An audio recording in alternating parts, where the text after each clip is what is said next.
ব্রট to you by V-Guard, co-powered by Sensodyne ও ভিমল বলো কথা কেশরী। Associate sponsor UltraTech cement. আসানসোলের কুলটিতে জলসংকট, পানীয় জলের দাবিতে ধর্নায় স্থানীয় বাসিন্দারা। বরাকর বাজার এলাকায় রাস্তা অবরোধ করে প্রতিরোধ অবস্থানে কুলটির বিজেপি বিধায়ক অজয় পোদ্দার। ভোটে কুলটি কেন্দ্রে 15,000 ভোটে পিছিয়েছিলেন শত্রুঘ্ন। কুলটি আসনে লোকসভা ভোটে 88টির মধ্যে 22টিতে এগিয়েছিল বিজেপি। অভিযোগ, পুরসভার দেওয়া জলের কলেও মিলছে না জল। তৃণমূল লিড না পাওয়ায় জল সরবরাহে বাধা দেওয়ার অভিযোগ উঠছে।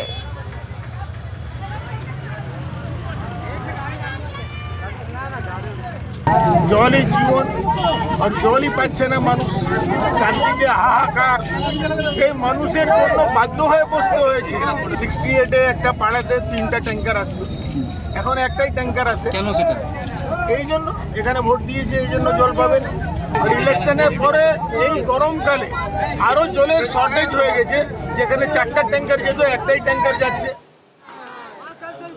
কথা বলবো আমাদের প্রতিনিধি চন্দ্রশেখরের সঙ্গে। চন্দ্রশেখর, যে অভিযোগটা উঠছে যে একেবারে এই ধরনের জল সংকটের অভিযোগ, যে পুরসভার দেয়া জলের কল সেখান থেকে জল মিলছে না, কারণ তৃণমূল লিড না পাওয়ায় জল সরবরাহে বাধা দিচ্ছে, এই অভিযোগটা উঠছে, ঠিক কি ঘটেছে? দেখো, যে ঘটনা ঘটছে গত কয়েকদিন ধরেই ঘটছে, কিন্তু যা আজকে বহিঃপ্রকাশ ঘটলো, আসানসোল লোকসভা কেন্দ্রে শত্রুঘ্ন সিনহা প্রায় 60,000 ভোটে জয়লাভ করলো। কুলটি বিধানসভা এলাকা থেকে প্রায় 15,000 ভোটে তিনি পিছিয়ে পড়েছিলেন। এবং তারপর থেকে দেখা যাচ্ছে, এই ফলাফল ঘোষণার পর থেকে দেখা যাচ্ছে কুলটির বিভিন্ন ওয়ার্ড জুড়ে যে সমস্ত ওয়ার্ডগুলিতে তৃণমূল পিছিয়ে পড়েছিল বা বিজেপি লিড ছিল, সেই সমস্ত এলাকায় হঠাৎ করে একটা জলের সমস্যা তৈরি হয়েছে। অর্থাৎ যেখানে 4 ট্যাঙ্কার জল যেত, সেখানে একটা করে ট্যাঙ্কার যাচ্ছে। যেখানে টাইম কলে 1 ঘন্টা জল পড়তো, সেখানে 15 মিনিট জল পড়ছে। এবং এর পেছনে রাজনৈতিক উদ্দেশ্য রয়েছে বা একটা আর্টিফিশিয়াল ক্রাইসিস তৈরি করা হচ্ছে বলে অভিযোগ। কুলটি যিনি বিধায়ক রয়েছেন ডাক্তার অজয় পোদ্দার, তিনি পথ অবরোধ করেন এবং ধর্ণা অবস্থানে বসে পড়েন। এর আগে 66 নম্বর ওয়ার্ড একই ঘটনা ঘটেছিল, 103 নম্বর ওয়ার্ডেও একই ঘটনা ঘটেছিল, পথ অবরোধ হয়েছিল।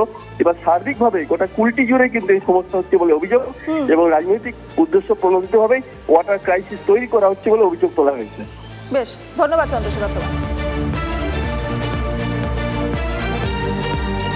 আর এবার নজর রাখবো পরের খবরে, কারণ নৃত্যশিল্পীকে ধর্ষণের অভিযোগে নাম জড়ালো রাজ্যপালের ভাইপো।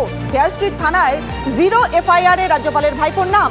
0 FIR এর কপি দিল্লি পুলিশকে পাঠিয়েছে হেয়ার স্ট্রিট থানা। অভিযোগ, রাজ্যপালের ভাইপো দিল্লিতে হোটেল বুক করেছিলেন। গতকাল 0 FIR করা হয়েছে। আর দুদিন আগে রাজ্যপাল এক্স হ্যান্ডলে পুলিশ মন্ত্রী তথা মমতা বন্দ্যোপাধ্যায়ের সঙ্গে দেখা না করার সিদ্ধান্ত নেন। যতক্ষণ হিংসায় আক্রান্তদের সঙ্গে দেখা করতে রাজভবনে ঢুকতে দেওয়া হবে, ততক্ষণ না দেখা করার সিদ্ধান্ত বসে।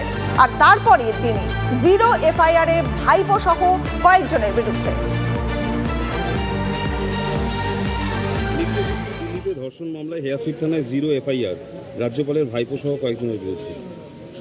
নিশ্চিতভাবে এটা আইনি প্রসেস, এটা নিয়ে আমি কিছু বলবো না, কারণ এটা আইনি প্রসেস চলছে। এখন এরকম নতুন নতুন ঘটনা আমরা দেখতে পাচ্ছি, যে দিল্লিতে ঘটনা ঘটলো, FIR হচ্ছে। এখানে দিল্লিতে ঘটনা ঘটলে তো দিল্লিতে FIR হওয়ার কথা, এখানে কেন FIR হচ্ছে আমরা বুঝতে পারছি না। আপনারা চেষ্টা করুন বোঝার, বা কলকাতা পুলিশকে বলুন, তারা হেয়ার স্ট্রিট থানা হয়তো আপনাদেরকে বলতে পারবে।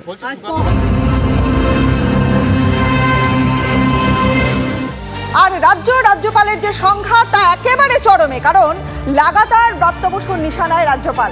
আনন্দ বোসকে বাংলার বিপর্যয়ের তকমা ব্রাত্য বসুর। আর শিক্ষায় গৈরিকীকরণের বোসের চেষ্টা ব্যর্থ হয়েছে। বোসের অপচেষ্টার বৃত্ত একেবারে শেষ হবে, দ্রুত পাকতাড়ি গোটাতে হবে রাজ্যপালকে। ফের বোসকে কড়া আক্রমণ করলেন শিক্ষামন্ত্রী।